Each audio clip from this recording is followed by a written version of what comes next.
Hallelujah, hallelujah, praise God. Hallelujah, praise God. Vatikani ndauya nesecretness. Tsvaga Jesu, urambe uri pana Jesu. Ngazvinetse uri pana Jesu. Nokuti zvakataura kuti matambudziko enyu haaperi pano. Many are the afflictions of the righteous, but the Lord God delivers them from them all. Hallelujah.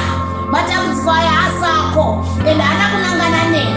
Auya kuzokurwisa kuti utete Jesu wawakatakura. Matambudziko anouya kuzokurwisa kuti utete kutenda kuri mauri. Zvino kana wateta mukutenda unoitwa kanyanga.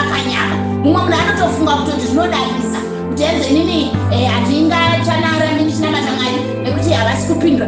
Kupindura kwaMwari kunosiyana. Hausi weMwari. Mwari ndo vanoziva zvavari kupindura vachiita. Kana vakanyarara imhinduro iyoyo. Kunyarara kwaMwari kwaunoona sekunyarara iwewe imhinduro iyoyo. Mwari